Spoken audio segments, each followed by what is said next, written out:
Okay, it's 7 o'clock, but we're just gonna wait for a couple other board members to join.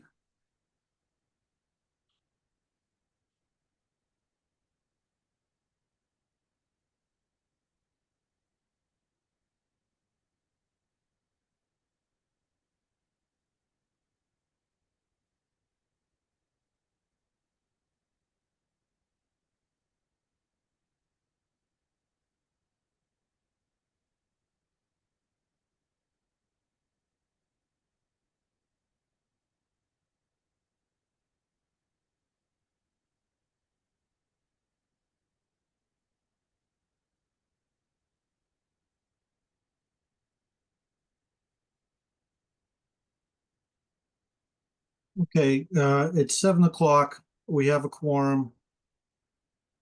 I'm gonna open the hearing. Um, Welcome everyone to the Town of Wakefield Zoning Board of Appeals meeting for Wednesday, May 14th. Just remind everyone that on the call that this meeting is being recorded. It will be on the town's website. It will be available on the town's website within the next couple of days to do that. I'm going to start with a roll call for members. Dave Hatfield, Here. Joe Pride, Yeah. Kasumi Humphreys, Yeah. Greg Demersion. Here. Both Chip Tarbell and Kirsten Brown are not able to make it. We have a new alternate member who I thought would be here, but I'm not seeing his name on the screen. If he joins us and makes himself available, obviously we will welcome him to the meeting. My name's Tom Lucy. I'm a member of the board. Obviously, I am here. With that, I think I'm going to ask the clerk to read the legal notice for the meeting. Sure thing, Mr. Chair. Sit back and relax. It may take a minute. Consistent with the governor's orders extending certain provisions of the open meeting law, every effort will be made to allow the public to view and or listen to this meeting in real time. If you do not have a camera or microphone on your computer, you may use the following dial-in number: 1-301-715-8592, meeting ID 8210912. 5165, passcode 477300. Please only use dial-in or computer, not both, as audio feedback will distort the meeting. This meeting will be audio and video recorded in compliance with the Americans with Disabilities Act. This location is accessible to people with disabilities. Wakefield provides reasonable accommodations and or language assistance free of charge upon request. If you are a person with a disability and require information or materials in an alternate format, or if you require any other accommodations, please contact the Town Disability Coordinator, William Renault, Town Engineer, at 781-246-6308 as far in advance of the event as possible. Every effort will be made to grant your request. Advance notification will enable the town to make reasonable arrangements to remove an accessibility barrier for you. 1, continued hearings. 2, 25-32, 25-33, David R. Geary Revocable Trust and Anita A. Dairy and Anani Revocable Trust. I apologize if I butchered that last name. Application for a variance under Article 10, Section 190-66, seeking a variance from the requirements of Article 6 and Table 2 of the Wakefield zoning bylaws related to additions to be constructed onto an existing single-family dwelling. Application for a determination and or finding with respects to a continuation and extension of non-conforming uses under Article 9, Section 190-50A of the Wakefield zoning bylaw to construct additions onto an existing single-family dwelling. The property is shown as map 26, lot parcel 002 of the assessors map, and is located at 3 Washington Avenue, 3, 25-34, 401 Edgewater LLC, application for a variance under Article 13, Section 190-80 of the Wakefield zoning bylaw pertaining to signage requirements of Article 13 of the Wakefield zoning bylaw. The property is shown as map 36W, lot parcel 45, the assessors map, and is located at 401 Edgewater Drive, 25-35, 601 Edgewater LLC, application for a variance under Article 13, Section 190-80 of the Wakefield zoning bylaw pertaining to signage requirements of Article 13 of the Wakefield zoning bylaw. The property is shown as map 36W, lot parcel 46 of the assessors map, and is located at 601 Edgewater Drive. 5. 25-36, 101 Edgewater LLC, application for a variance under Article 13, Section 190-80 of the Wakefield zoning bylaw pertaining to signage requirements of Article 13 of the Wakefield zoning bylaw. The property is shown as map 36W, lot parcel 05A of the assessors map, and is located at 500 Edgewater Drive. 6. 25-37, 401 Edgewater LLC, application for a variance under Article 13, Section 190-80 of the Wakefield zoning bylaw pertaining to signage requirements of Article 13 of the Wakefield zoning bylaw. The property shown as map 36W, lot parcel 51B of the assessors map, and is located at 301 Edgewater Drive. 7. 25-38, 101 Edgewater LLC, application for a variance on Article 13, Section 190-80 of the Wakefield zoning bylaw pertaining to signage requirements of Article 13 of the Wakefield zoning bylaw. The property is shown as map 36W, lot parcel 041 of assessors map, and is located at 101 Edgewater Drive. 8. 25-39, 101 Edgewater LLC, application for a variance under Article 13, Section 190-80 of this Wakefield zoning bylaw pertaining to signage requirements of Article 13 of the Wakefield zoning bylaw. The property is shown as map 36W, lot parcel 05B of the assessors map, and is located at 0 Edgewater Drive. 9. 25-40, 101 Edgewater LLC, application for a variance on Article 10, Section 190-80 of the Wakefield zoning bylaw pertaining to signage requirements of Article 13 of the Wakefield zoning bylaws. The property is shown as map 36W, lot parcel 042 of the assessors map, and is located at 201 Edgewater Drive. 10. 25-41, 601 Edgewater LLC, application for a variance under Article 13, Section 190-80 of the Wakefield zoning bylaw pertaining to signage requirements of Article 13 of the Wakefield zoning bylaw. The property is shown as map 36W, lot parcel 47 in the assessors map, and is located at 701 Edgewater Drive, Board of Appeals.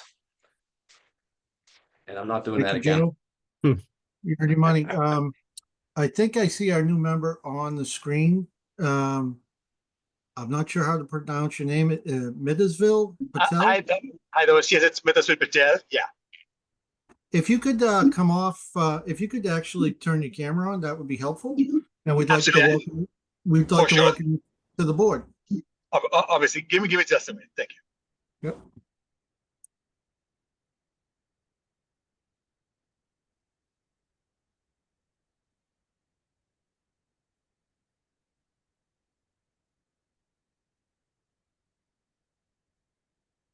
While we're waiting, Mr. Chair, I assume procedurally, I think we need Greg on all these, right? Because we're without Chip and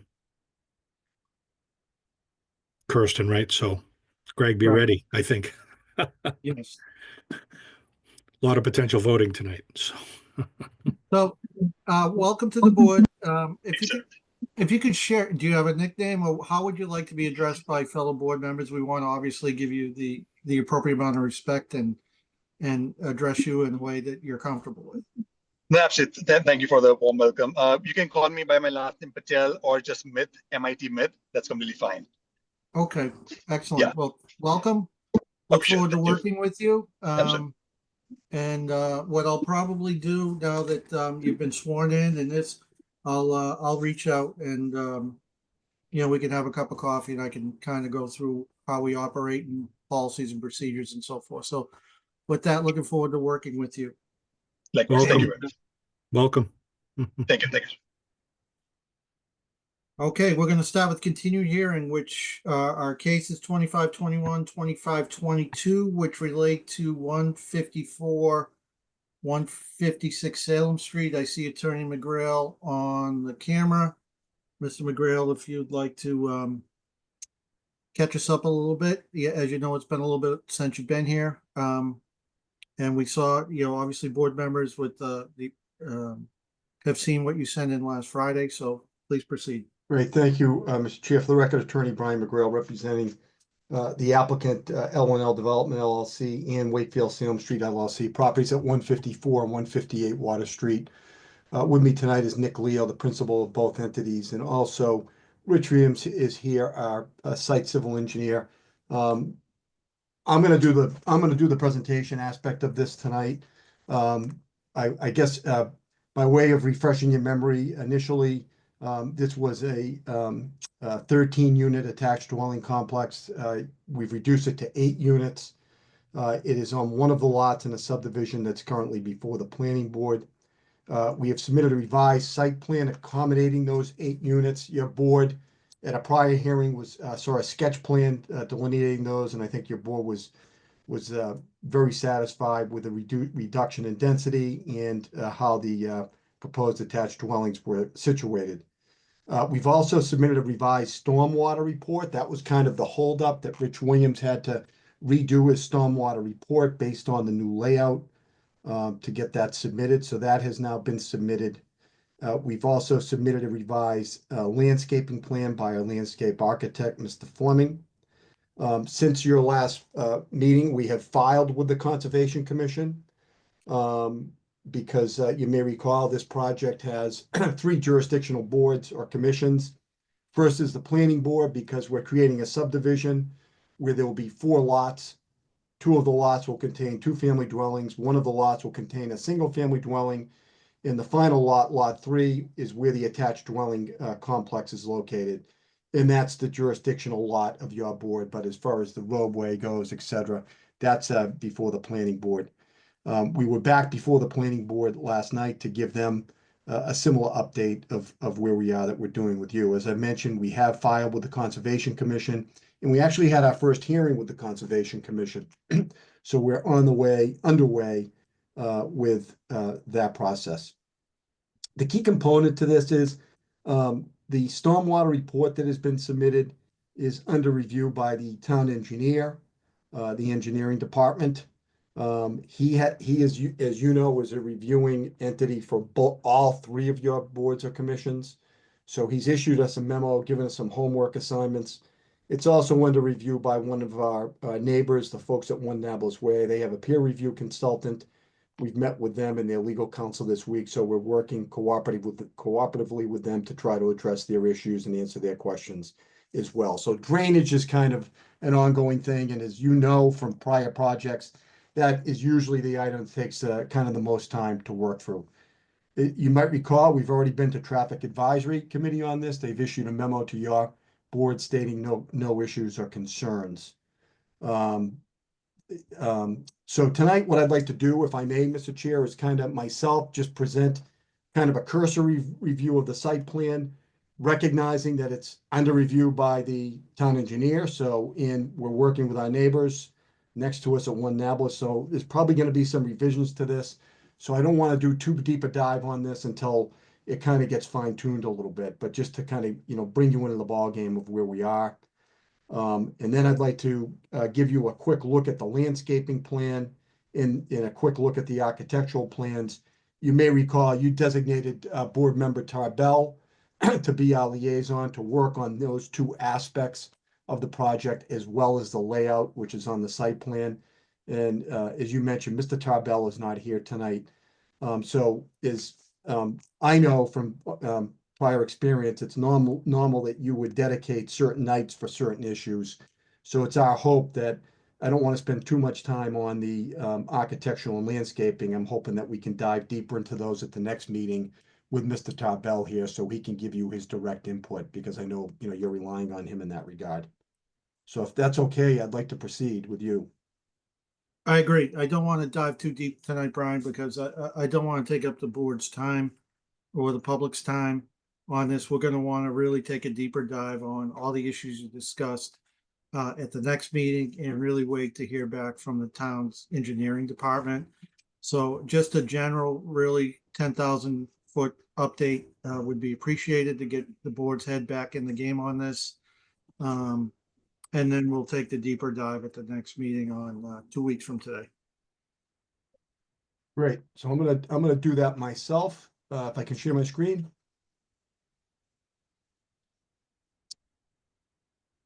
Okay, and again, this will get dived in a little bit deeper when Chip is back, but this is the plan. As I mentioned, the road, we're now calling it Timberwood Road, is coming in off of Salem Street. On the right, this is lot 4, 2-family dwelling on the left, lot 1, 2-family dwelling on the left here, lot 2, single-family dwelling. With all due respect, as you know, not jurisdictional to your board. Lot 3 in the back is where the 8 townhouses are being situated. You saw this sketch plan before, really nothing's changed.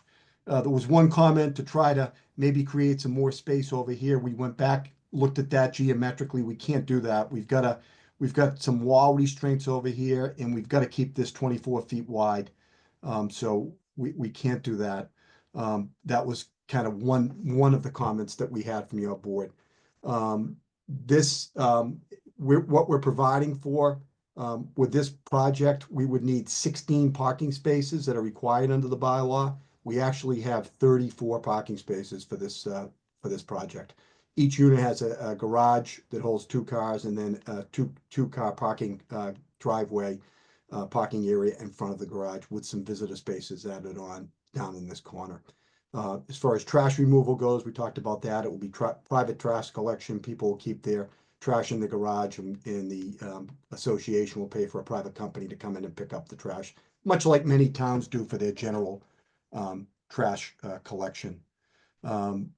This just shows, and again, I'm not going to get in the detail of it because this is all subject to be revised and kind of fine-tuned, but the drainage systems that come in, I don't really want to waste a lot of the board's time on this until we get more detailed reports back and probably some edits and changes based on the comments that we've received from the town engineer and our friends at One Nablus Way.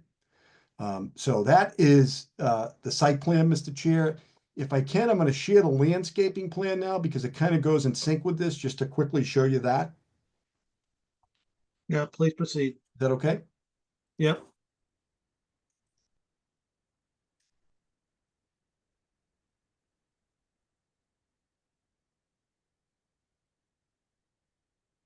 So this is a landscaping plan that we've worked on. Mr. Tarbell has seen it. I'm sure he'll have comment from your board. It goes beyond the scope of lot 3. We're proposing an array of plantings, trees, shrubs, and grasses throughout the whole subdivision. So this will be dealt with by the planning board also, which is not jurisdictional to your board. But just a little bit of information on this. This is probably one of the most intense landscaping plans I've ever had on any project in my career. This calls for the planting of 92 trees, 163 shrubs, and 190 grass and perennial plants. So it really is quite extensive. And one of the things that the planning board asked for, just to highlight for you, because I'm sure that you will probably want the same thing, is there's a note here that we're going to down here, trying to blow it up a little bit. There we go. That we're going to protect the existing tree line on this side. And planning board wanted some detail on how we're going to do that. So we're going to ask our landscape architect to provide specifications on how that will be done to make sure that that tree line is protected and not damaged during construction. Your board is very familiar with that. We've done that on a number of prior hearings. So with that, Mr. Chair, I'm going to shift directly to the architecturals. Actually, Brian, just before you leave the Yeah, we're hearing more and more that we don't want any invasive species. So as you're talking about all these plans, which sounds great and it sounds very robust, and I'm pleased to hear that. We're just going to want to make sure that there's no invasive species there. Got it. Okay.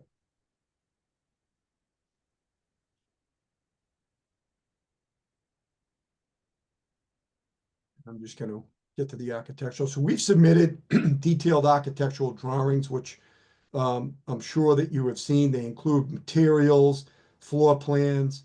We're going to have our architect at the next meeting to go through these in detail. So again, I'm just going to kind of give you, as you requested, just a 30,000 foot look on this. And let me get my screen up.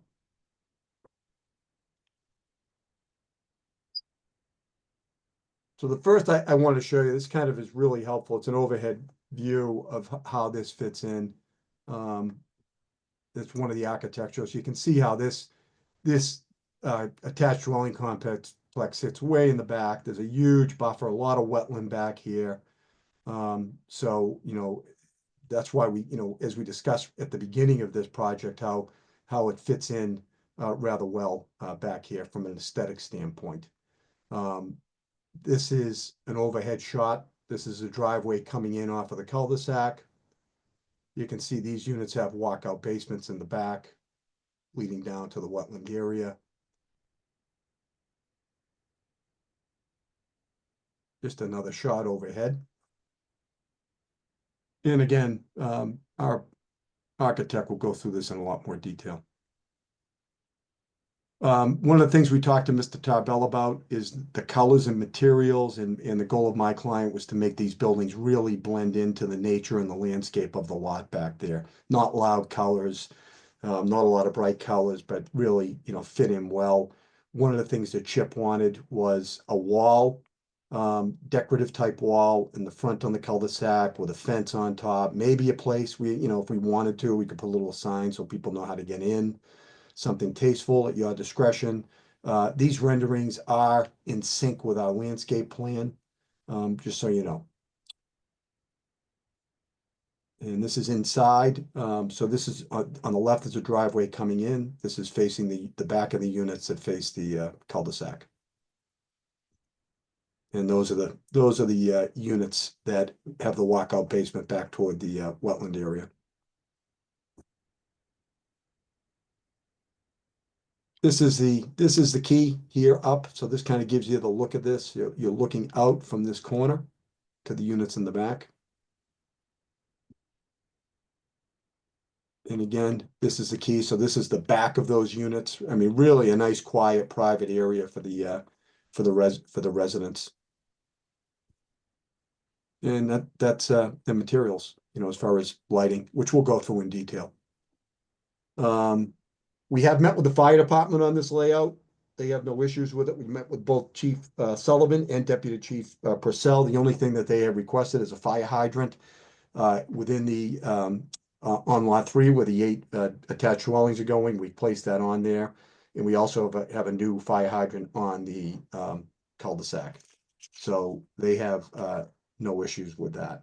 And that's it. You know, that's kind of what we have tonight. What we're hoping for, Mr. Chair, is we continued with the planning board for a month from last night because they don't have to do architectural review.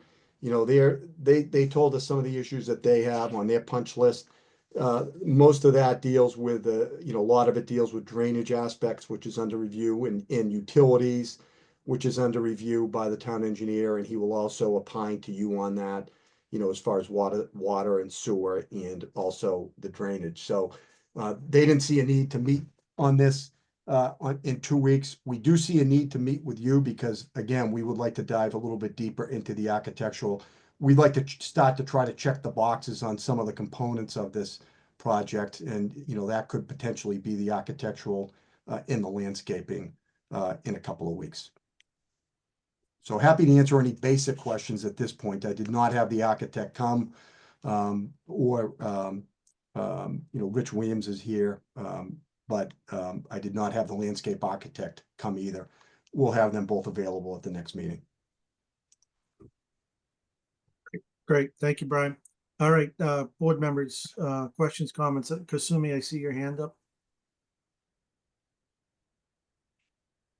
I just have Brian, one question on it still, to me, it still looks like there's like a pinch point between the unit 2 and 3, especially when like both side of the car is coming out. I assume everybody's gonna be backing up. Did you look at maybe you can shift the visitor parking in the unit 4 and 3 like slightly off, even like a foot to Plan's house to like Look at- ease the pinch point? We'll look at that. So I know what you're talking about. We'll take a look at that, Kasumi. Okay, I'm sure like dimensionally probably fine, but it kind of, it looks like a pinch point on if you look at it overall plan, if you can take a look at it. Yep. Got it. That's all I have comment for today. Great, thank you. Board, any other board members, questions, comments? Dave, I see your hand up. Yeah, just a quick question, Brian. Did you say the fire department wanted 2 hydrants on this subdivision? Well, they want, one's required on the subdivision cul-de-sac, Dave, and then they wanted a specific one for the 8 units. Okay, so 2 So- hydrants will be added potentially. Two hydrants will be added, yeah. Okay, just making See, sure I think understood that. can, Okay, yeah, 2 hydrants will be added. okay. I'm gonna show you where they are real quick. So one is right here in the cul-de-sac. See it? Yep, That little thing, and then as you come into the you come down the driveway, there's another hydrant here. You got it? okay. Sounds Yeah. good. And that's what the fire department requested. Okay, thank you. That's all I had, Mr. Chair. Okay, thank you. Anybody else? Mr. Swanton, we'll get to public comment later. We're talking amongst the board right now. I'll open up the public comment in a minute. Okay. Any Mr. other Chair? board members? Oh, Yeah. sorry, Mr. Chair, just a point, just for reference, maybe between you or Amy. I will be away in 2 weeks. Do you have the record and just confirm? I don't think I've missed a meeting on this, so I can catch up and still be on it. Just want to make sure procedurally there isn't an issue here, or that I'd lose my vote. I probably can't avoid it, but Yeah, let me pull that update. I hold on, here it is. I got it. Yeah, you're fine. okay. As long as you review the tape and sign the affidavit. I'll You'll be be caught good. up. Okay. All right.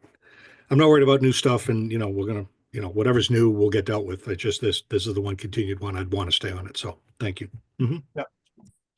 No, good point. We got to keep track of all that, especially with the change going on the board. So thank you for raising.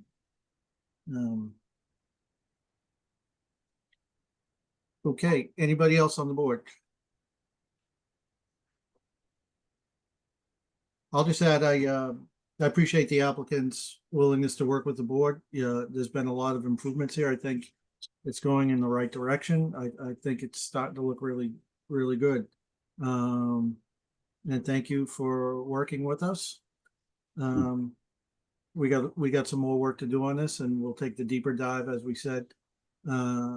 And Brian, I'll remind you that, now that the traffic's been resolved and the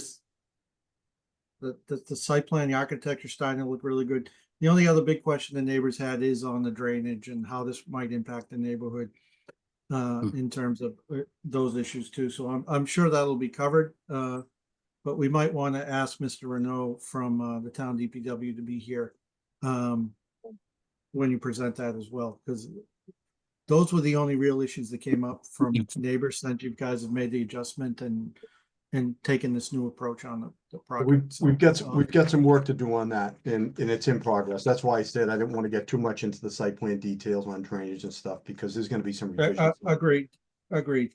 But I just want to raise that while well, we might not even need Bill, as long as he produces a comprehensive memo that addresses everything, so. All right, board members, anything else before I open it up to public comment? Nope. Okay, with that, I am going to open it up to public comment. If you are here to comment on this application, please use the raised hand function in Zoom. I see Thomas Swanson with his hand up. Yes, good evening. My name's Tom Swanson, and I'm working as a construction manager for Mr. Abazara. He's the property owner at 1 Nablus Way, and that's the property on the west side of the project. And yes, our main concern was the drainage. We did meet with Brian McGrail, and we met with Rich Williams and a few others, the developer, at their office, and they were very gracious and trying to address the issue. But we would like to bring it up that the concern is, it seems like from the first proposal, this proposal, the swale right along the property line that provides drainage, basically overflow drainage from the infiltration basin or anything that's seeping out of the weep holes of the retaining wall. And that's everything that's collected from the pavement and the roofs. Any of that overflow is going to hit that swale, which is flat. And the reason it's flat is because at the low end, where there's a detention pond, that pond was elevated in order to provide a pond. The wetlands, I believe, where the property met was around elevation 59. And they elevated a berm to provide a detention pond, and that berm's about, I think, 2.5, 3 feet high. And the top of the berm is at elevation 62. The entire swale is at elevation 62, which is a little higher than the previous submission. And that's only a couple of feet below our pavement, and our pavement is right at the floor elevation of the building. So our concern is any incident, whether it be a damming up of water resulting from a snow dam or something, or a major overflow from the infiltration basin, could migrate not only onto the pavement, but actually into the building itself. And I don't know, maybe there's options like instead of a swale at that elevation, which is flat for the entire length, maybe a stone infiltration trench or something that can provide lower drainage with some sort of pitch toward those detention pools. And maybe this can be worked out with Mr. McGrail. I know, like I was saying, he was very gracious and helpful. But we would like to air that concern at this time. And from what we see, that's the shortcoming in the project that we've identified so far. Okay, I appreciate that, and Mr. McGrail's heard it. Brian, I'm gonna just ask you when, as you're dealing with Bill Renault and the town engineering department, that you raise that issue that Mr. Swanson did and discuss that with Mr. Renault and make sure that the town engineer is aware of it as he reviews, all your drainage plans, all your site utility work. So I'll trust you to do that. That's our plan.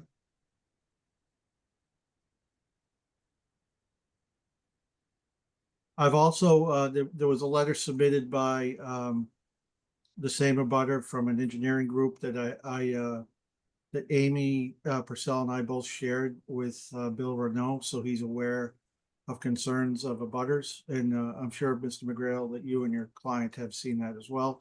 So everybody's on the same page of trying to make sure that what happens on this site works for everybody. Mr. Chair, was that the letter addressed to the Conservation Commission? Correct. Okay. I forwarded to Bill Renault. Mhm. And Amy and I said that we'd make sure that Bill saw that and Mhm. took it into account as he was reviewing all the plans. Makes sense. Yeah, Okay, anybody? This is Tom Swanson. I also submitted a letter. I kind of did it late this afternoon, but I had previously submitted it to conservation and then also to this board. Anything that we get, Mr. Swanson, that relates to, drainage and engineering, we will definitely make sure that the town subject matter experts have it, and they will consider it as part of their review. Thank you very much. Okay, anybody else here to comment on this application from the public? I see here and Scott Hanley. Thank you, Mr. Chairman. Scott Hanley, 5 Toby Lane. Just a couple questions and some concerns, and I may need some of your guidance to let me know if it's the right board that I'm raising some of these questions between zoning and planning and conservation. Just a comment at first, I still think, although we went from 13 to 8 units in the back, they are moving in the right direction, in my opinion. I still think the density is a little too thick. I think they're still a little bit large. The question I would have in the back of the 4 units, behind, is the backyard of the 4-unit building. Does the backyard encroach somehow, and is it filled in where it impacts the wetlands in back? And is there any kind of fencing that would protect the wetlands? So, the potential future residents don't start using that as their own, personal playground, I guess. Is that a question for here, or is that a question for conservation? Mr. McGrail, in general, can you talk about whether the 4 units encroach on the wetlands? I'm gonna defer to Rich Williams if I can, our engineer. Okay. Rich, can you address that? Yes, I can. The yards are outside the 25-foot buffer from the wetland, so, and there's also other separation. The Conservation Commission will require us to put markers at the 25 feet, and that will prevent people from, encroaching on the wetland further than is allowed in that permit. Thank you, Rich. My next question, if I may, is this going to be a public or private driveway? Public street, private driveway down back? Can I address that, Mr. Chair? Yeah, please do. So, the street, Scott, coming in with the cul-de-sac, that will be designed to be accepted as a public way. Mhm. We can't force the town to do that. That has to be, recommended by the town council, planning board process, and goes to town meeting for acceptance. Usually the town wants to accept those streets because it gets them more chapter 91 money. That's what I've seen historically with a lot of towns, but if they don't, then it will be managed by the homeowners association. The driveway for the condominium coming off the cul-de-sac, no, that's private, so that will be dealt with by the condominium association, the 8 units. Okay, and I guess I would ask about the snow removal and stuff like that. How is that monitored for, and even the trash removal, I guess, would have to be private through the HOA.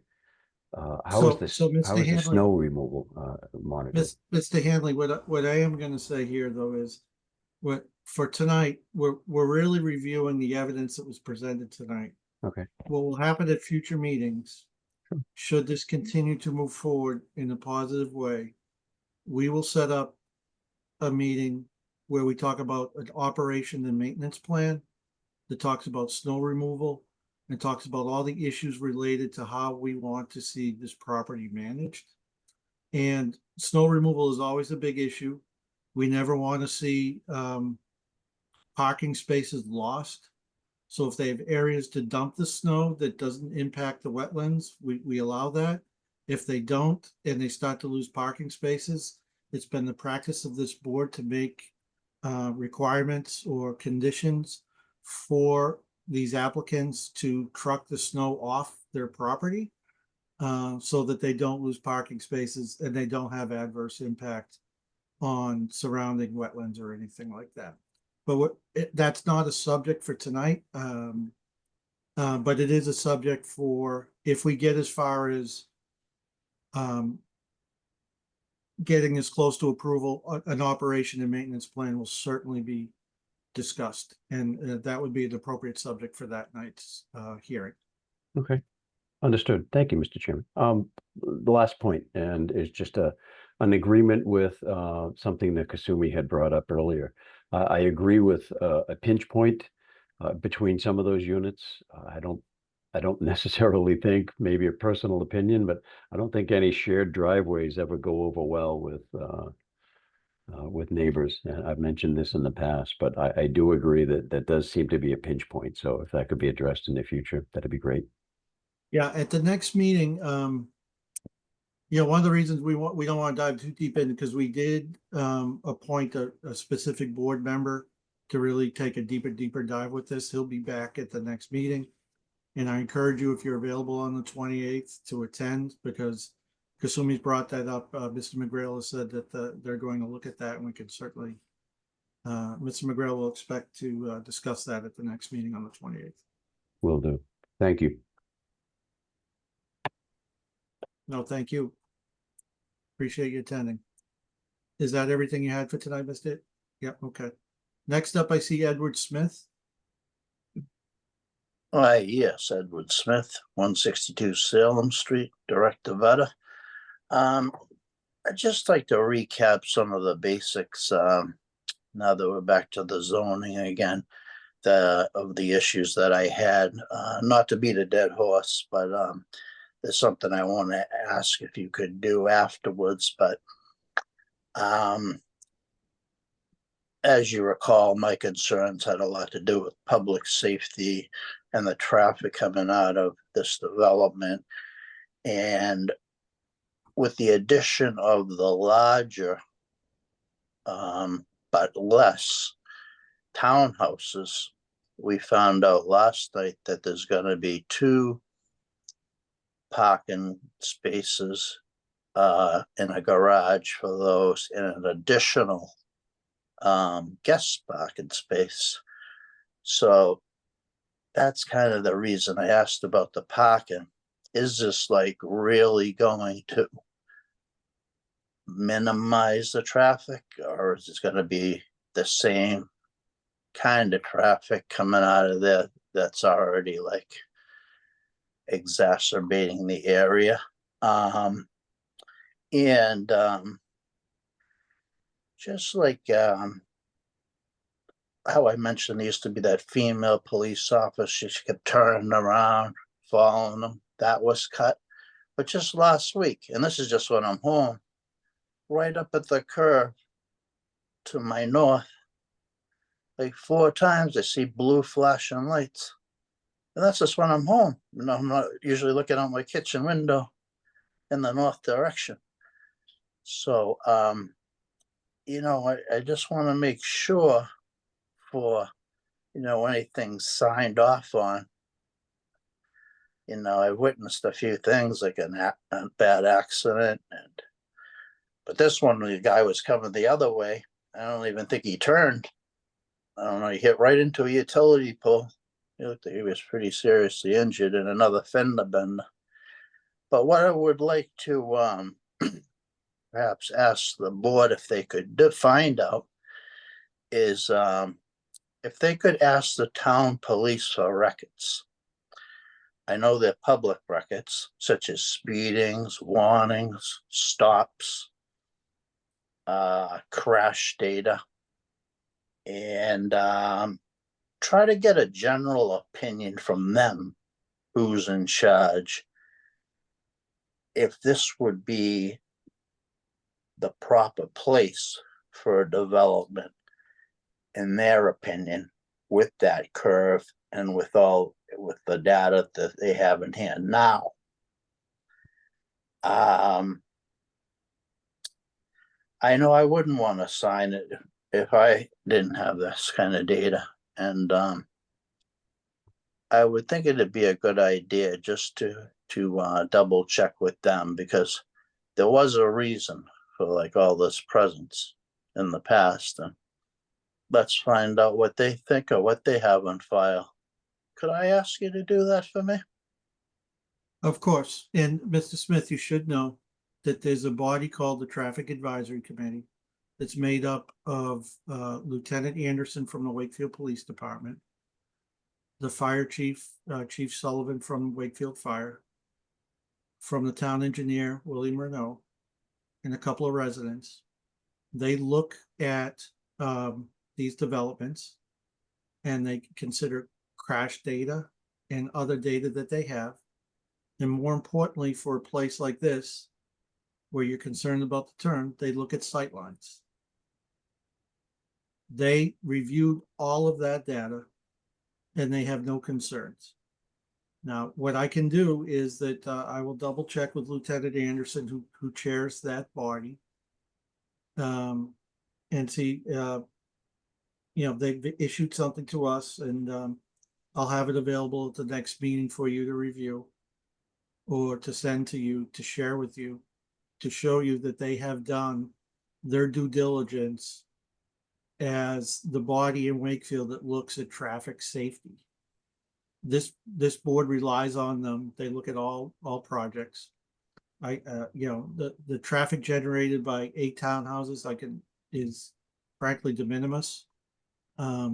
We want these applicants to meet their parking requirements within the zoning code and have visitor parking, especially in a site like this where you're concerned about sightlines, so that visitors and residents of these buildings are not parking on the street or pulling over halfway on the street. So they've met those requirements and they far exceed them. So at least from my perspective, their parking is they've done a good job of addressing their parking. So Mr. Chair, I would add, just for clarity, that we do have a letter from them dated January, right? And there were no I just don't significant have it in front concerns of in me, their Dave. words. No. So even with fewer units, the traffic count should go down. There were some notes in there about sight distance and clearing of things out at the street side. So as long as the developer commits to making sure the site plan addresses those couple of things out at the street intersection, I think, much of that can be mitigated, right? Whether we want to get an updated letter based on the latest designs, but if anything, the traffic counts and things should be an improvement because there are fewer units. But I just don't agreed, Dave. I just don't have in front of me because we weren't here to discuss traffic tonight. It was just an Right. overview Right. of the evidence that was presented tonight. So next time, Mr. Smith, we can have that available. I can put it on the shared screen or just send it to you privately so that you can be assured that this is an area of that has been covered by the town subject matter experts. I appreciate that, and I'd just rather be safe than sorry down the road, And No, the point I'm trying to make is the larger units may generate the same amount of traffic due to the additional spaces, etc., in an already chaotic area. Like, why are these police always around stopping people? Crashes, fender benders, right on that curve. No, I know that stretch of Salem Street very well. I grew up here, and you suffer from the fact that it was in poor condition. So people were driving slow. Now that they paved it over, I'm sure people are driving a little faster along there because they've got new pavement to drive along. So comes with a double-edged sword there. So, Yeah, but I hear you. Yeah, you thank you. can just Thank address you. it on the next meeting if you want, or whatever. I give No, you. I'll make sure to have a copy of the letter and that I can get it to you. So thank you. All right, but you will ask them again. Oh, for sure. That's the important thing. Make sure they know what we're talking about. I'll send a Excellent. note to Lieutenant Anderson. Thanks so much. Okay, is there anyone else here to comment on this application?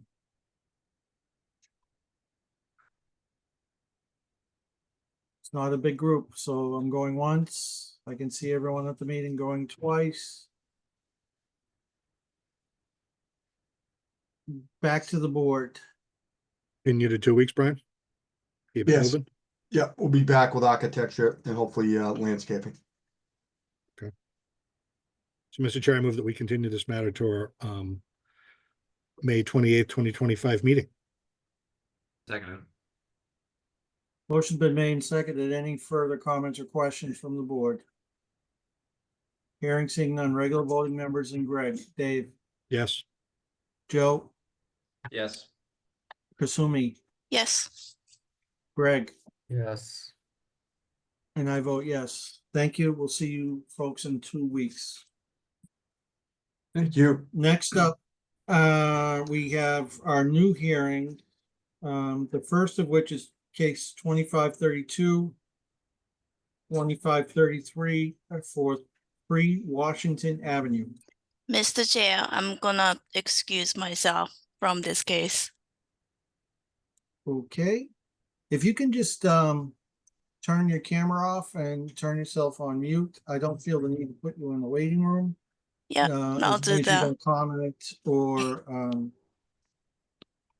I think we'll be good. There's a Okay, I'll do potential that. potential conflict of interest, Kasumi, or just This is my son's friend's okay. family, so Okay. I'll Okay. excuse myself.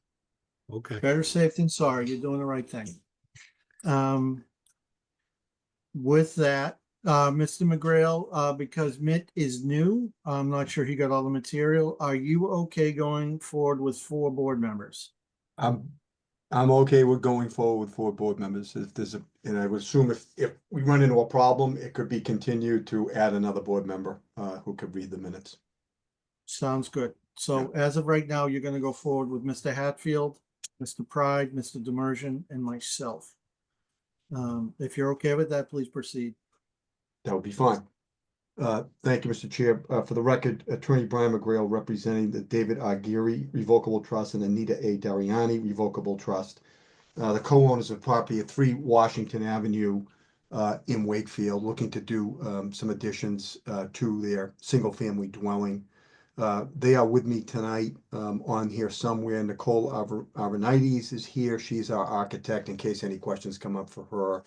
And actually, we brought Dan Lund, who was our contractor for the job, just in case there were any construction issues. I doubt there will be, but that's for you to decide. Wanted them available just in case. So I think what I'm going to do is, if I may, is start with the site plan. I should say Please, John proceed. Ogren is here also. Go He's a ahead. site civil engineer on this.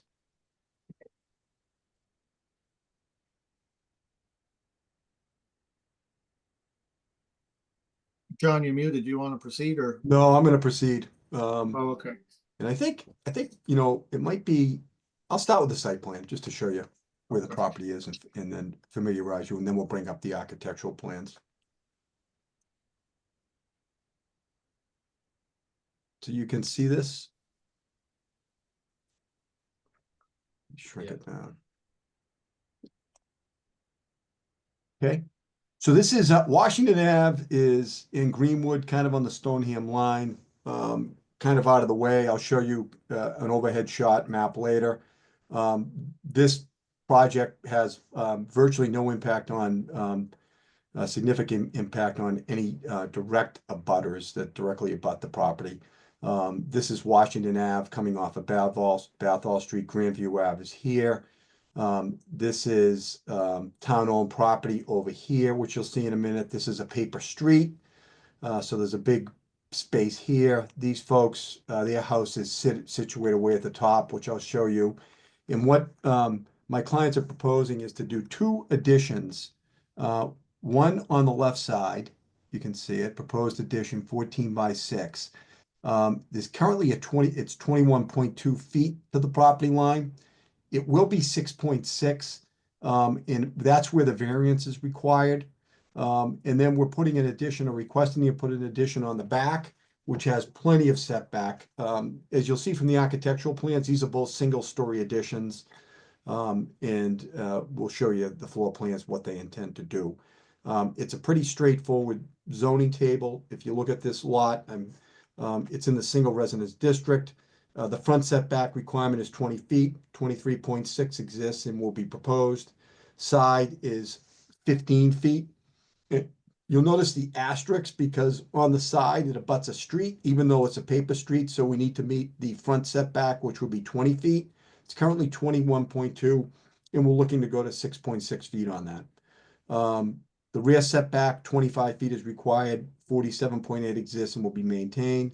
Frontage is 100 required at 277, there's plenty. Lot width 100, 122, there's plenty. Lot area, 12,000, 23,600 square foot lot. The nonconformity on this is the shape, and just by a tad. 0.65 is required, we're at 0.644, so that the lot is a legal nonconformity lot for that reason. Building coverage not even close, 30% required, 9.5, currently at 7.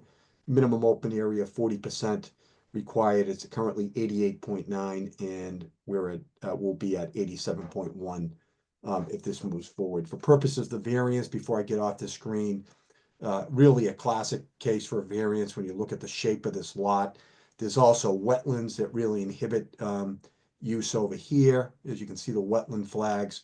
We've got a paper street. We have like everything going here when you factor in the shape, the circumstances of the soil with the wetlands, and the paper street impact, which really restricts this even more from a setback requirement.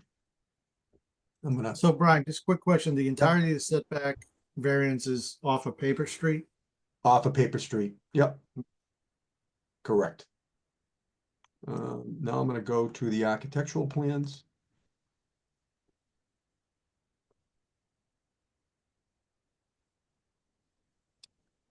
Right out of the gate, you can see this is where the single-story addition will be on the left-hand side. So the existing house is here, and this is where the addition is proposed.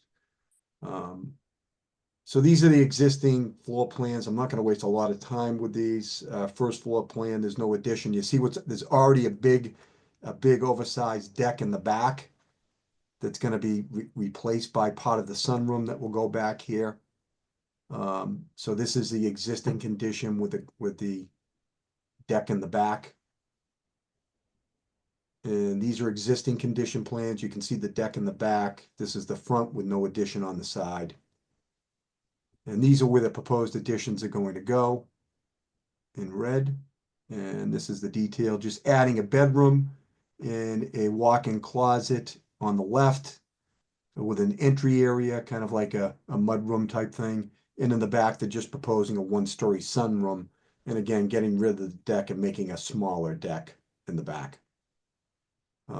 We have some elevations. So this shows you can see the orange, which is the additions. This is on the side. This is on the rear. Architect did a really good job with this. To give you a picture, this is the addition on the side. And this is the addition on the rear. You can see the rendering of this. Kind of see how this topography slopes off, the need for the wall, see the step down. So again, we have unique circumstances here. I thought this would be helpful to, let me just bring up my next screen if I can.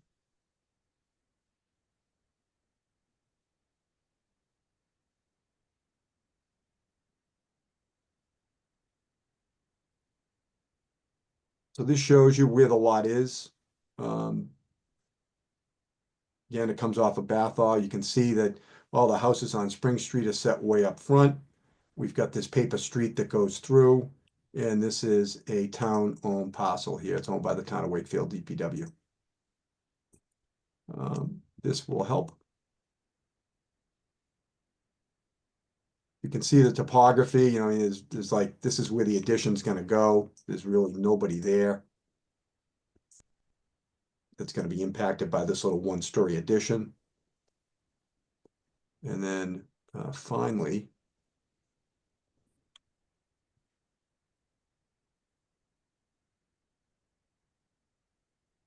thought a Google Earth shot would really help to show even the backyard, you know, there's just all buffer and there's no neighbors over here. As I mentioned, we've got wetlands over here. So I think we have the prongs for the variance, certainly unique circumstances, the shape of the lot, the topography, the soil conditions is multiple. Hardship because of those, they can't utilize a lot, they have a paper street.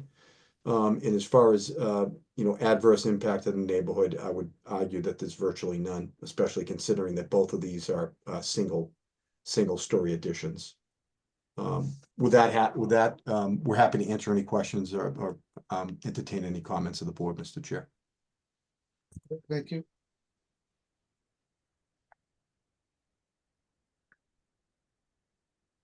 Let me just see if there's any correspondence from the town.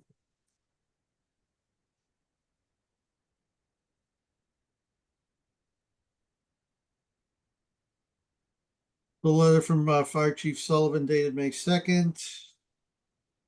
They have no issues with the project. There's a letter from the Conservation Commission.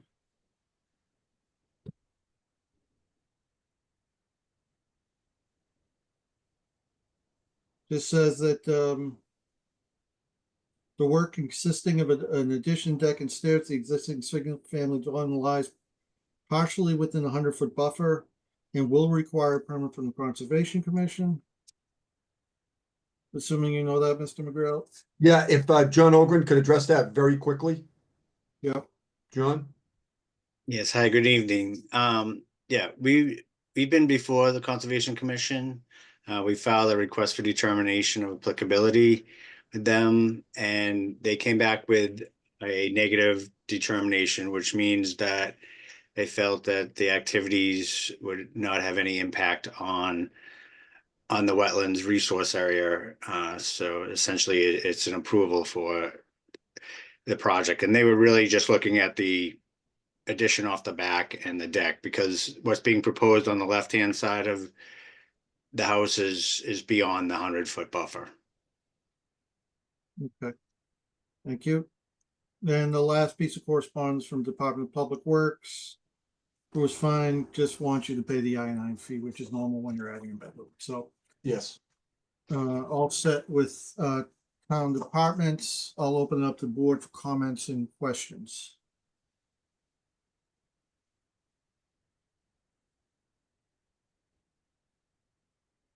Anybody? Yep, sorry, I raised my hand, Mr. Chair. So just a common observation, I guess, it already looks like a good-sized house as it stands, so it looks like the proposal is to add another bedroom on the left side. That's what you showed in the architectural. Yep. Okay. Potential accessory apartment that no longer exists per the new bylaw. Yeah. Yeah, Dave, it's fine. I was thinking the same thing. Yeah, that's not the goal here. That's No, not- I mean, yeah. not there's a problem, it's just an observation. Yeah. You know, sorry, Brian, if you wanted to add anything. What's that? I'm sorry. If you wanted anything, I didn't mean to cut you off. Oh, no, I'm good. No, just an All right, observation. anything, anything else from board members? No, I think it meets the prongs, and I think the finding, I wasn't sure about the coefficient. It is close, and obviously going closer to the lot line, creating a nonconformity. Yeah, we need the variance, but I would tend to agree that meets the prongs necessary for the variance in this case. So I'm good with both potential motions or votes Yeah. we need to take, Mr. Chair. Agreed. And I will say this is one of, I like to drive by all the sites where we have our cases. I've been here in Wakefield my whole life. I've never been on that street. So I learned something today. So, well, over the weekend. So. Seeing no other further comments or questions from the board, I'm going to open it up to the public for comments, questions. If you are here tonight to comment on this application, please use the raised hand function in Zoom. Again, very small group tonight. I'm assuming everyone else is watching the Celtics besides us. Going once, twice, closing public comment. Back to the board, pleasure of the board. Mr. Chair, through you, do we see any potential conditions? Seems pretty straightforward. I just before entering any I don't. motions. I mean, they're Other- having zero impact on anybody around them. Okay, other than doing what is laid out in the plans and the usual sort of Yeah. standard conditions that would be part of the decision. Okay. Correct. All right. I think we want to do the variance first, right? Yeah. So I move that we grant a variance pursuant to section 190-66 of the bylaw for the property at 3 Washington Avenue, based on the plans. Site plan by Hayes Engineering dated April 7th, 2025, and the architectural plans by Wanasquam Home Design dated March 16th, 2025, to allow the changes and alterations as noted on those plans, owing to circumstances, well, I should say varying the standards in the table 2 of the zoning bylaw dimensionally with respect to the side setback, owing to circumstances related to the soil conditions, shape, topography of such land or structures, that a literal enforcement of the provisions of this chapter would involve substantial hardship, financial or otherwise, to the petitioner, and that desirable relief may be granted without substantial detriment to the public good and without nullifying or substantially derogating from the intent or purpose of this chapter. I'll second that motion. Okay, motion's been made second. Any further comment, questions from the board? Hearing, seeing none. Board members that I laid out, Dave, Joe, Greg, and myself will vote on this. Dave, Yes. Joe, Yes. Greg, Yes. I vote yes too. That's unanimous. Mr. Chair, I move that we grant a finding and determination pursuant to section 190-50A of the bylaw that the proposed changes, extension, and alterations at 3 Washington Ave based on the same plans noted in my previous motion shall increase the existing non-conforming, no, I should state that, Brian, right? Yeah, it does not intensify, but even if It it does did, not. yeah, Right, okay. Does not intensify because that coefficient is already existing, right? yes, sir. Shall not increase the existing non-conforming nature of the structure with respect to the coefficient of regularity. But we find that if someone were to determine that it would increase such nonconformity, that we find that the changes shall not be substantially more detrimental than the existing nonconformities to the neighborhood. Seconded. Okay, motion's been made and seconded. Any further discussion? Hearing, seeing none. Same voting members. Dave, Yes. Joe, Yes. Greg, Yes. and I vote yes. That too is unanimous. So there you have it. Thank Good you very luck. much. Good luck with your project. Thank All you. right, next up. Good luck. Next up, we have a series of signed variances, all located Edgewater. Mr. McGrail, I'm going to suggest that we can take these all together. While I know we have to make different variance votes, rather than go through the same presentation, 9 times here, why don't we try to be as efficient as possible and have you walk us through this, and then we'll take the appropriate votes at the end. Thank you. Appreciate that. Appreciate you consolidating these because otherwise we'd be here till midnight. So thank you, Mr. Chair. For the record, Attorney Brian McGrail on behalf of all of the entities that are referenced in these applications, the Edgewater LLCs, varying numbers. With me again tonight is John Ogren from Hayes Engineering. And also Michelle Cuevas is here. She's an associate project manager with Hobbsbrook, who manages the park. So she is here tonight too. John and I have been working with Michelle all along. And what this really involves is pretty straightforward. Is that Hobbsbrook, as the managing entity of these entities, is just looking to upgrade the very valuable Edgewater Office Park, which hasn't had upgrades and signage for a number of years. So they're looking to do some improvements in that regard. And what we did is we submitted a package that kind of covers everything. And then that can be referred to for each in the decisions. If this gets approved, you and I can work through that. And then John Ogren prepared a site plan, in essence, a couple of plans showing in general where these signs are located. Edgewater Office Park is made up of a number of separate lots. There's, I think, 8. And one of them is a vacant lot where the Edgewater sign is. That's 0 Edgewater. So that's why we have to have separate applications. But again, just to present them in totality makes it a lot simpler and easier. So if I may, Mr. Chair, I would like to share my screen and kind of go through that presentation. Yeah, please do. Great. And I think Hobbs really did a nice job with this package, kind of telling the board what's happening here. So you can see the screen?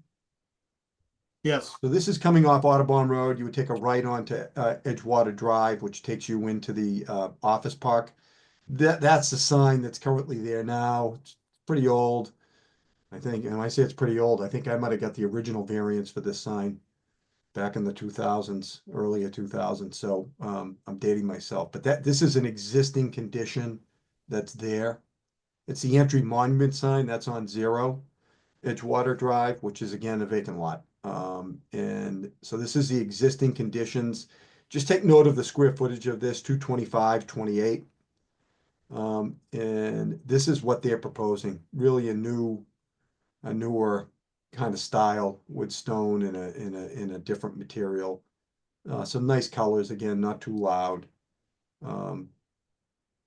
Continue some landscaping up on top, and it's virtually the same, 225/42 square feet.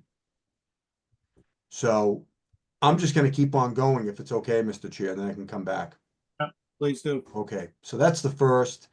Then on 201 Edgewater, as you come in on the right, there's a directory sign, which is just kind of old and antiquated. This is the existing condition. This is the existing signage. It's 57.75 square feet. This is going to be kept in the same location as the current, as was the prior sign, so we're not changing locations. And this is what they're proposing. And again, a reminder, 57 and change square feet. This is actually smaller at 48.52.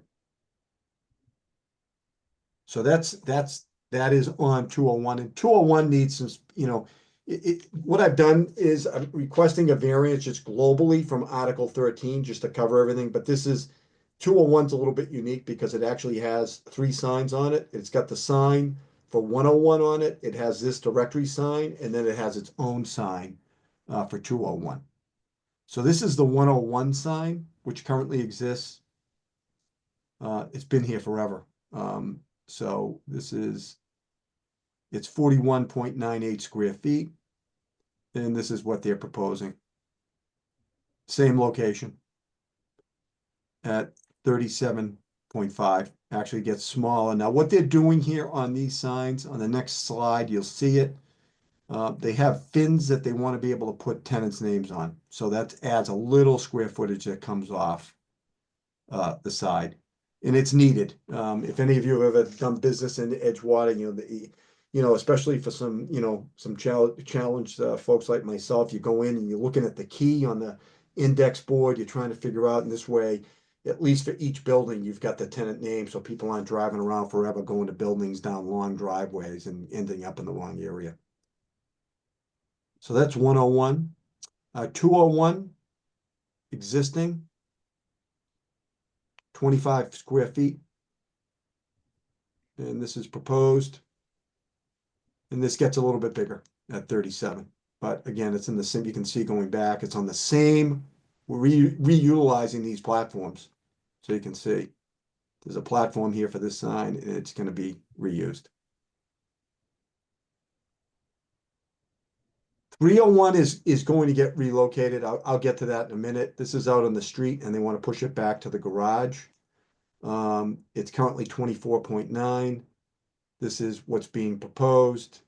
And it's, again, the standard 37, which they're proposing. And I'll show you the location of that in a minute. But that is the one that is changing location. And this shows, again, what they want to do is, as far as putting tenants' names on there. This shows where it's gonna go, but I'll show you more detail in that in a minute. This, they want to put it by the garage so people know where the parking for 301 is. 401, this is the existing conditions. This is a big sign, and this is actually gonna get smaller. You can see there's a lot of kind of wasted space here on 401. And 80 square feet, they want to reduce it in size and get rid of some of it. That space makes no sense. And it's going to go down to the standard 37. As you can see, they're becoming very consistent within the park. 500. Same thing. This one's 43. Big. And it's going to get the 37. So this one will actually go down. 601 is 70. It's got kind of like some wasted area here. And they're going to shrink it down to the standard 37. So that is going to get smaller from the 70 to 37. But again, in the same location.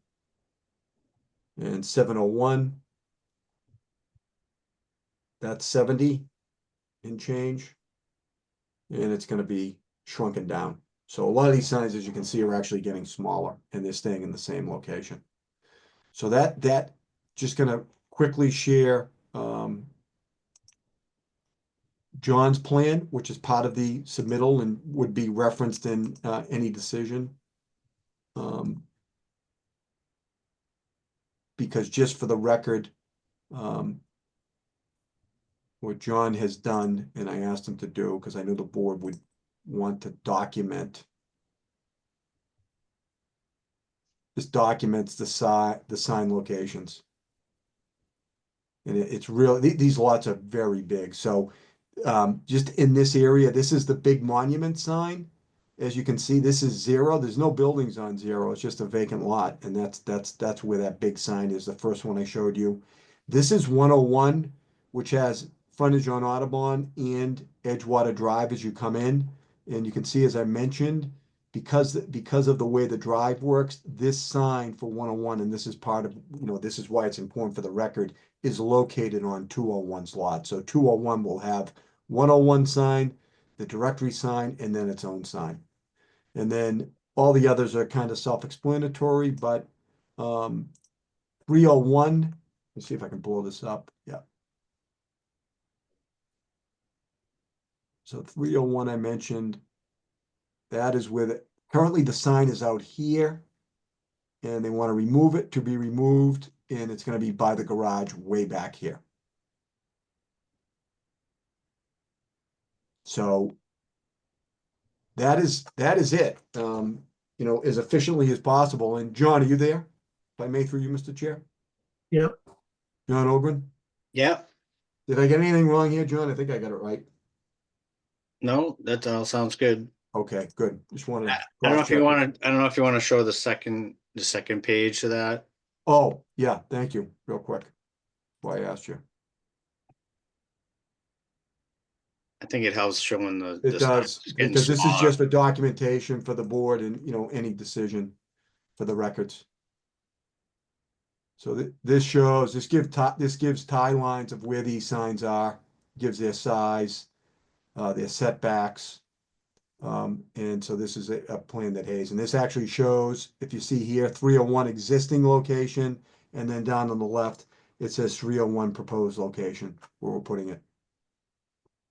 So this really memorialized, and you can see how we even show how the sign on 401 down here is existing, it's being removed. And on 101, part of it is being removed, some of those signs. 601, I mentioned the size, these signs are shrinking. So this really documents it for the record in the building department. So we have plans on record that if somebody looks at this in a few years, they're gonna know exactly what happened.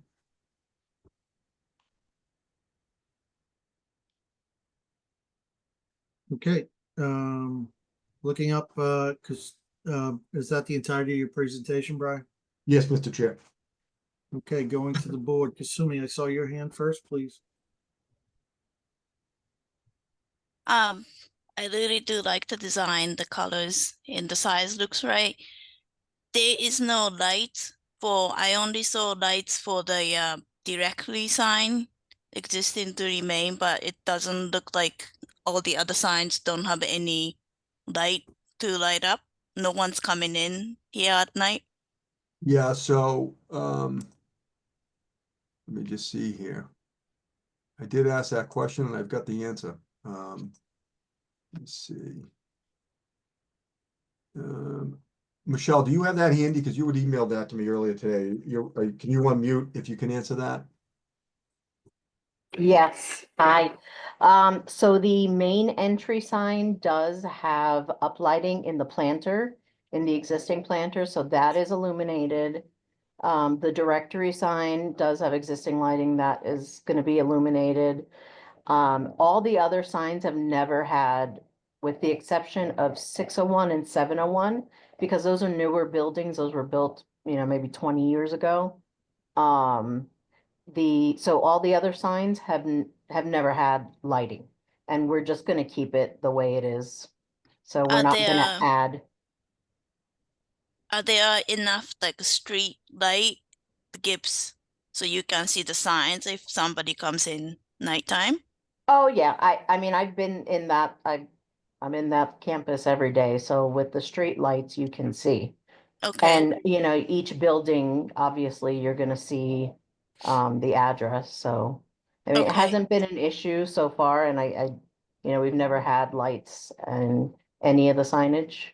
okay, That doesn't currently have lights, so. okay. My one more comment is, would you consider updating the light fixture for the directly light? Because it looks like in ground just a lens light fixture, almost like a uplight. So instead of like more like a spotlight with the shade, so it doesn't light up like it's not like a beam light, kind of like it more shielded since you're Yeah, gonna be updating the base anyway. sure, we can do that, certainly. Okay, that was only my comment. Okay, Thank you. sure. Thank you, Kasumi. Dave, I saw you here next. Yeah, Brian, just curious again, can you just restate why they're moving the sign from 301? From like the driveway to the garage? Michelle, another understand. question for you. Yeah, so that, if you actually look at the plan, the sign is very far away from the actual building. So, and the majority of the people that access 301, they come in from the 101, 201 parking area. So it is a little bit misleading because the first time I went there, I was very confused as to where the building is. So, Brian, I don't know if you wanna Yep, I'm sharing it now. maybe zoom in a little bit and show them where the sign is and where the building actually is. So Yeah. by moving the 301 sign, people, as they approach the parking garage right before the building, they'll know that it's 301. Otherwise, you have to pass the building to realize it's 301. So you're saying, Michelle, they come in this way? Yes, correct. They come in this way, Dave. That's what, so out here, it kind of makes no sense. Not many people going to 301, Michelle says, kind of go in this way. Yeah, I gotcha. Okay. All right, thank you for that. And Brian, you said that the variances were sort of a blanket 180 against 190-80, right? Well, 190/80 is what allows you to grant it, but it's a variance from the requirements of Article 13, which is the sign bylaw. Right. So, okay. So we're just looking for a variance pursuant to 190/80G, Article 13, 190/80G, to vary the sign bylaw to the extent necessary to allow each of these freestanding signs. Okay.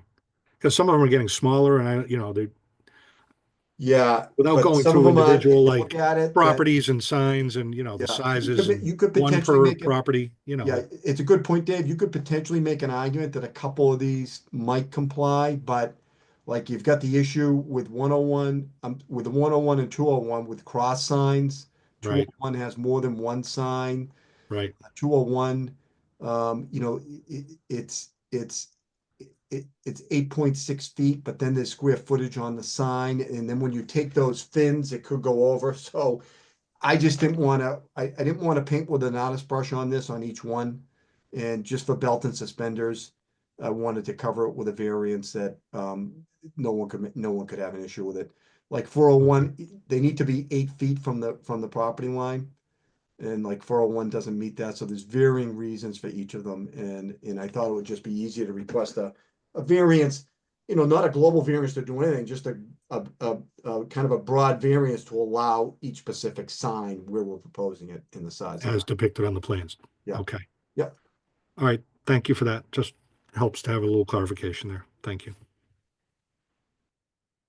Okay, Greg, I see your hand up. Yeah, thank you. So I just have one question. I assume that the signage on the buildings right now matches the existing signage. I just want to confirm this package is just to upgrade the signage on the ground and leave building signage the same as it is, correct?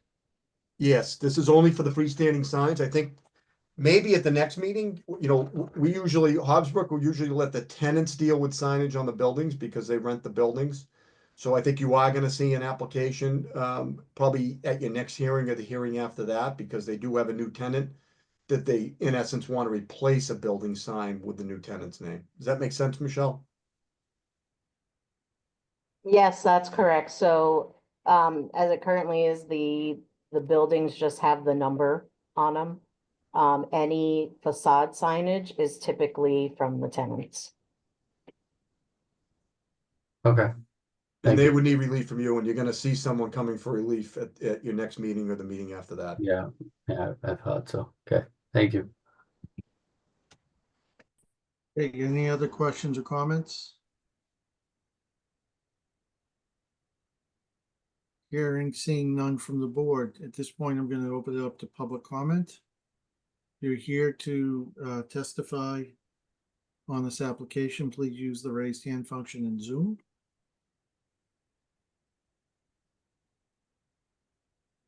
Hearing, seeing none of that, going once, twice, 3 times. Back to the board, pleasure of the board.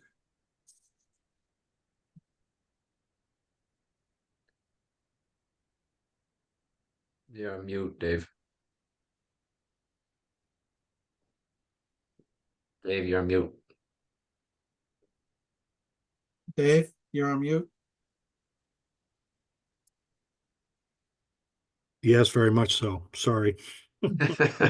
So Brian, even though several of the applications are of the same address, we need to take them all individually, right? They're all different addresses. It looks like they're the same address, but the LLC has the same number, so the applicable address, Dave, is at the bottom of each Right, case right, numbered right. on the agenda. Yeah. It'll be a Got little it. tedious, but we got to get through them all. Yeah. Okay, just making sure. So I think a motion will be for the address. So the first one would be like 401 Edgewater Drive, then the next one would be 601 Edgewater Drive, Got it. 500, following the agenda if you have that in front of you. Okay. All right. We'll get started with one and see how we do. So, Mr. Chair, I move that we grant a variance pursuant to section 190-66 of the bylaw. Based on the plans presented from Hayes Engineering dated April 14, 2025, and from Selbert Perkins Design dated January 9th, 2025, to vary the requirements under Article 13, Section 190-80 of the Wakefield zoning bylaw pertaining to the signage requirements as proposed in those plans at 401 Edgewater Drive. Just a Seconded. point of order, Dave, if I could, Mr. Chair.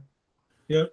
I think the variance, Dave, this is unique on signs, is pursuant to Article 13, Section 190-80.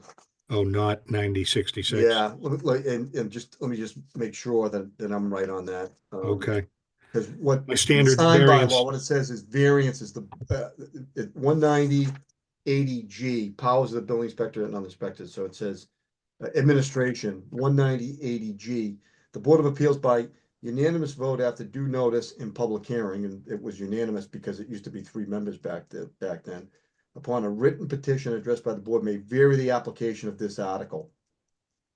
So, so it is pursuant to that Okay. 190 80G. Also, yeah, it's advertised that way too, Dave, so. yep. No, just my standard variance Yeah, Yeah. yeah, it's a little motion bit starts unique. with 19066, and then we usually go into what we're varying. But anyway. If I submitted a understood. draft motion, I don't know if you got that. Oh, yeah. Okay.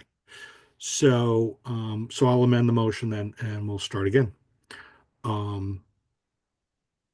So I would move that we grant a variance pursuant to Article 13, Section 19080G, the Wakefield zoning bylaw from the requirements of Article 13 of the bylaw to allow the freestanding signs on the property as shown on the sign package plans prepared as previously noted and entitled the composite plan, The Edge, dated April 14, 2025.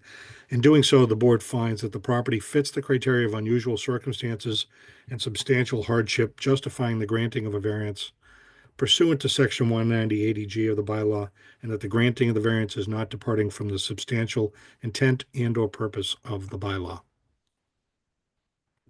And that is Second, for, the and that is for the property at 401 Edgewater Drive. second that amended motion.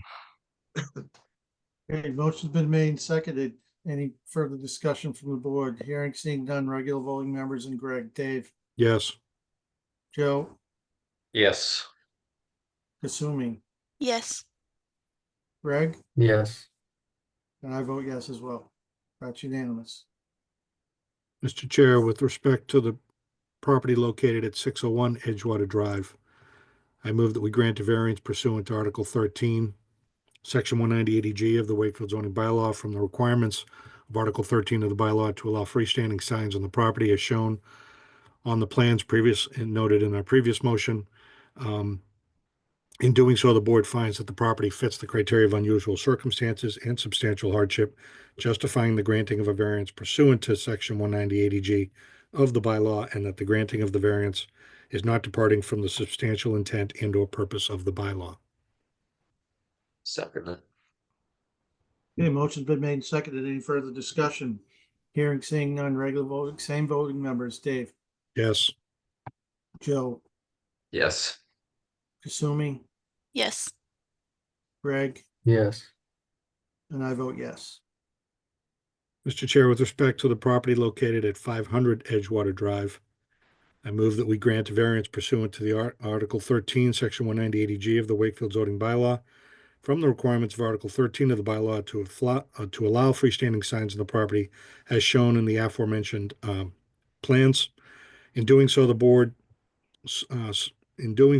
finds that the property fits the criteria of unusual circumstances and substantial hardship, justifying the granting of a variance pursuant to Section 19080G of the bylaw, and that the granting of the variance is not departing from the substantial intent and or purpose of the bylaw. Second. Motion's been made and seconded. Any further discussion from the board? Hearing, seeing none, same voting members, Dave, Yes. Joe, Yes. Kasumi, Yes. Greg, Yes. and I vote yes as well. Mr. Chair, with respect to the property located at 301 Edgewater Drive, I make a motion to grant variance pursuant to Article 13, Section 19080G of the Wakefield zoning bylaw from the requirements of Article 13 of the bylaw to allow freestanding signs on the property as shown on the previously mentioned plans. In doing so, the board finds that the property fits the criteria of unusual circumstances and substantial hardship justifying the granting of a variance pursuant to Section 19080G of the bylaw, and that the granting of the variance is not departing from the substantial intent and or purpose of the bylaw. Second. Motion's been made and seconded. Any further discussion? Hearing, seeing none, same voting members, Dave, Yes. Joe, Yes. Kasumi, Yes. Greg, Yes. And I vote yes. The Chair, with respect to the property located at 101 Edgewater Drive, I move that we grant a variance pursuant to section 13, 190-80G of the Wakefield zoning bylaw from the requirements of Article 13 of the bylaw to allow freestanding signs on the property as shown in the aforementioned plans. In doing so, the board finds that the property fits the criteria of unusual circumstances and substantial hardship justifying the granting of a variance pursuant to section 190-80G of the bylaw, and that the granting of the variance is not departing from the substantial intent and/or purpose of the bylaw. Seconded. Motion's been made and seconded. Any further discussion from the board? Hearing seeing none, same voting members, Dave, Yes. Joe, Yes. Kasumi, Yes. Greg, Yes. and I vote yes as well. Mr. Chair, with respect to the property located at 0 Edgewater Drive, I move that we grant a variance pursuant to Article 13, Section 190-80G of the Wakefield zoning bylaw from the requirements of Article 13 of the bylaw to allow freestanding signs on that property as shown on the aforementioned plans. In doing so, the board finds the property fits the criteria of unusual circumstances and substantial hardship justifying the granting of a variance pursuant to Section 190-80G of the bylaw, and that the granting of the variance is not departing from the substantial intent and/or purpose of the bylaw. Seconded. Motion's been made and seconded. Any further discussion from the board? Hearing seeing none, same voting members, Dave, Yes. Joe, Yes. Kasumi, Yes. Greg, Yes. and I vote yes as well. Get there, Dave. Mr. Chair, with respect to the property located at 201 Edgewater Drive, I move that we grant a variance pursuant to Article 13, Section 190-80G of the Wakefield zoning bylaw from the requirements of Article 13 of the bylaw to allow freestanding signs on that property as shown on the aforementioned plans. In doing so, the board finds that the property fits the criteria of unusual circumstances and substantial hardship justifying the granting of a variance pursuant to Section 190-80G of the bylaw, and that the granting of the variance is not departing from the substantial intent and/or purpose of the bylaw. Seconded. Motion's been made and seconded. Any further discussion from the board? Hearing seeing none, same voting members, Dave, Yes. Joe, Yes. Kasumi, Yes. Greg, Yes. and I vote yes as well. And finally, with respect to the property located at 701 Edgewater Drive, I move that we grant a variance pursuant to Article 13, Section 190G of the Wakefield zoning bylaw from the requirements of Article 13 of the bylaw to allow freestanding signs on the property as shown on the aforementioned plans. In doing so, the board finds that the property fits the criteria of unusual circumstances and substantial hardship justifying the granting of a variance pursuant to Section 190-80G of the bylaw, and that the granting of the variance is not departing from the substantial intent and/or purpose of the bylaw. Second that motion. Motion's been made and seconded. Any further discussion? Hearing seeing none, same voting members, Dave, Yes. Joe, Yes. Kasumi, Yes. Greg, Yes. I vote yes as well. And that covers that. Thank you, Michelle and Mr. McGrail. I think the signs look great. Good luck putting them in. Thank you. Good luck. Yeah. All right. Joe, I might have just read more than you tonight. Close. Well, we're on to other matters. Chip's not here, but we have on the agenda board discussion review signed bylaw recodification. Dave, I saw that you uploaded some material into a Google Doc. Want to make sure that everyone has access to that. And if someone, Kasumi, we saw that you had some communicated some comments as well. So with that, Yeah, has 'cause everybody seen Kasumi- it? Does everyone have that? Yeah. Sorry. No, Dave, go right ahead. No, just free flow and discussion here. Go ahead. Yep. So I don't think we're going to deep dive tonight, even though it was on the agenda, just because we're missing some folks. And I didn't know if Jim was going to come back to join us potentially when we do that. But Yeah, so I took the information, that document, I put it in a Google Drive folder. It was a PDF as sent to us, I believe, so I created a docs version so you could make comments in it and track that kind of stuff. And Jim had sent a few other documents, so I put them in there as well. Kasumi, your comments, I went back through those. A couple of them were pretty straightforward, and those were incorporated, and I noted that.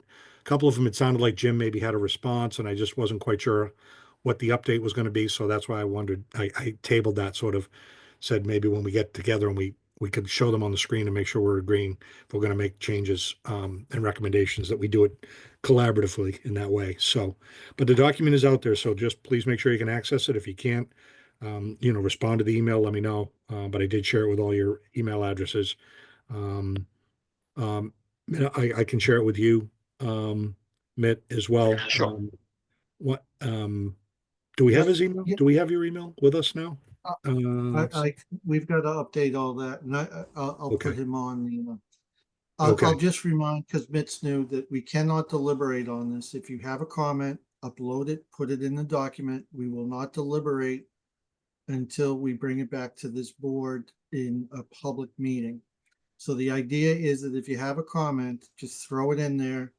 Do not try to engage other board members, because that would not be appropriate.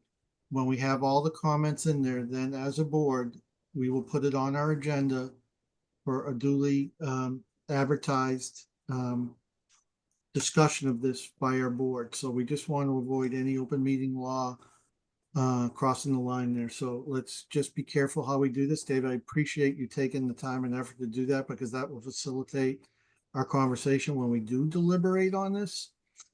Because there's a lot of pages in there and we can't really do this.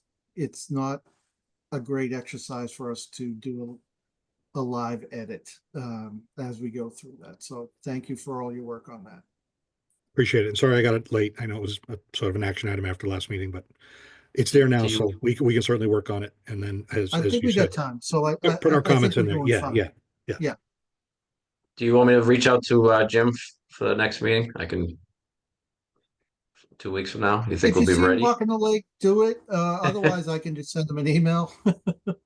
No, I mean I'll text him, send him an email, but Okay. I kind of dropped the ball this week. I was thinking about it today, and then I got Dave's email, and I figured it was probably too late to go over all that. So I figured 2 weeks from now should be fine. I'll reach out. And it just for a little bit of sort of stepping back from it. So the current zoning bylaw has a whole sign section.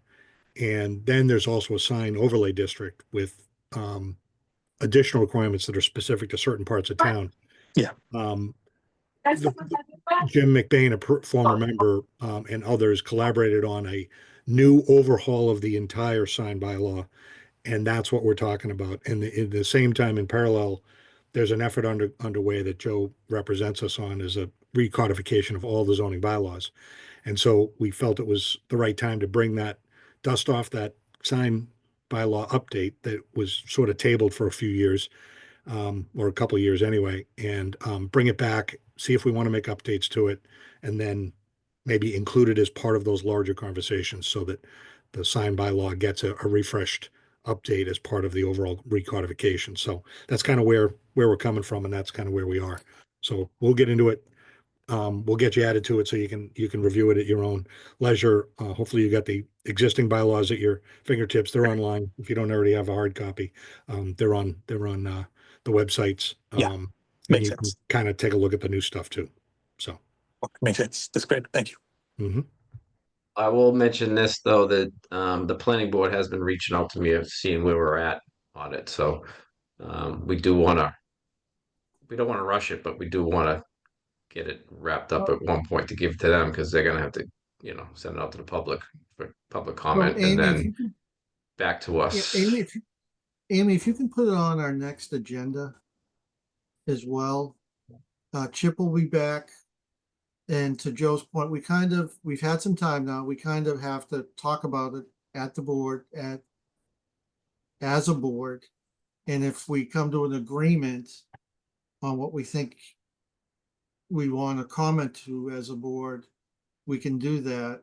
And otherwise, and I encourage, folks as individuals and not as members of the board, if they want to weigh in and with either the recodification committee or the planning board or whatever, they can do that as well. So, Just this is remind not me, to Mr. Chair, I be- won't be here in 2 weeks, so if you do want to put it on the next agenda, I won't be here. You can have the Okay. conversation, but I won't be here, or table it for 4 weeks, and then we're in June. Dave, then Yeah, Joe, you can't go away. You can't go away. Already got my tickets, man. Going to Scottsdale. Actually, Amy, then let's wait the 4 weeks though, because Dave's put a lot of work in this, and in his time as the former chair of this board, he's got a great understanding of this stuff. So I think it would benefit the board to have his voice here. So June Where 11th. where Yeah. as the current chair, I can't stand the science stuff. So But we should, again, get our stuff in there, get your comments in there, and we'll reconvene and get Jim at that meeting if we can. I'm sure he'd like to Yeah. participate after. yeah. saying So Joe, given what you're hearing from planning board, would we still would it still be timely if we went to June 11th? I mean, he checks in with me every once in a while because he actually he's on the bylaw review committee with me also. So he's just waiting on he's waiting for our final product because then they have to have some time with it, and then it comes back to the bylaw review committee, and we trying to get it on the next town meeting, which would be For fall town meeting, yeah. I get it. fall. All right. So Yeah. it's We gotta fall's get far our away, stuff but together. it comes quick fall.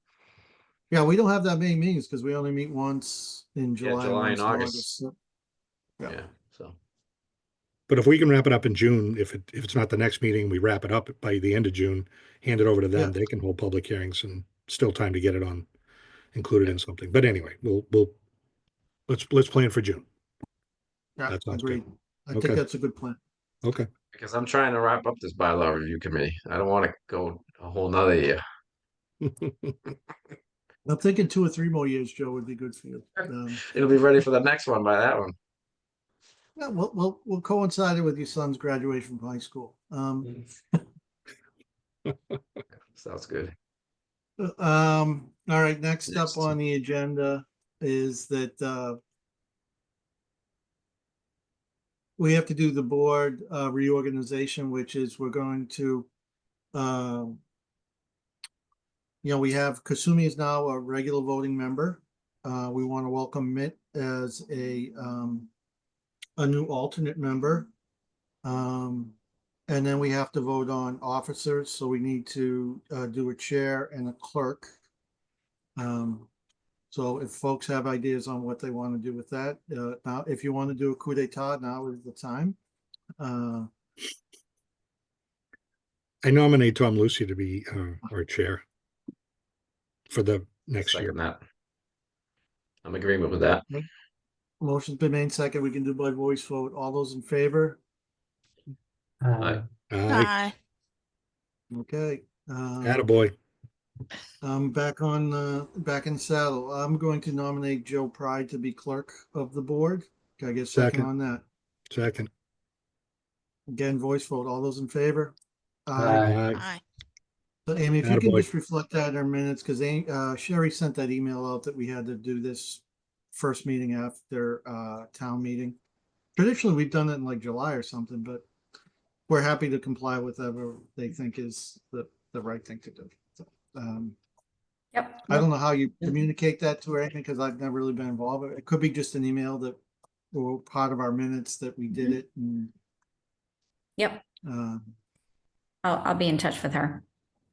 thank you. And then finally, we have approval of minutes for, actually, before we do that, Mitt, can you come on camera? Because traditionally what we would like is for folks to come on camera during our meetings. If there's something going on that you can't do it tonight, that's no big deal. There was a little miscommunication. Amy and I had been tracking with the town clerk whether you signed, got sworn in or not, and apparently we got some wrong information. So that's why your name wasn't on the advertisement. It might not be on for the next one too, but it's good to know that you're on. What I'll do is I have your email. I'm going to share it with the other board members. Yeah. I'm going to, if your cell phone's on your application, what I do before meetings is I will send a text about, again, we can't talk about or deliberate on cases, but I try to help board members with their time management to let them know if there's going to be some continuances, if we're going to have a short meeting or a long meeting, or what you should plan for that particular evening, type of thing, or Makes sense, yeah. during the middle of the meeting, board members have children, and sometimes you gotta say, I gotta go, I'm leaving the screen for 15 minutes to attend to my child. So that's all that's there for, but little things do come up, so I'll do that. And then obviously, like I said, I'll reach out to have a cup of coffee with you to just let you know how we go about things, and to try to help onboard you to the best that we can. My bad, yeah. Definitely. All right, Yeah. yeah. But welcome, congratulations, or Thank you very much. condolences, whatever it may be. And last thing is to approve the meetings from meeting minute from April 23rd. Again, this can be a voice vote as well, expertly prepared by Amy. Wow, I I was get a included in motion? my motion, but you jumped the gun there. All right. So, Mr. Chair, I move that we approve the meeting minutes of our April 23rd, 2025 hearing as expertly prepared by Amy Purcell. Seconded. Can I get a second? Okay, motion made, second. All those in favor? Aye. Aye. Right. And with that, we're done for the night. Go Celtics. We'll see Motion you to guys adjourn. Motion to Yeah, adjourn. always in order. All Aye. those in favor of adjourning? Aye. Aye. Aye. Good night, Go everybody. Celtics. See you guys. See you. Have a good See ya. night. Thank you.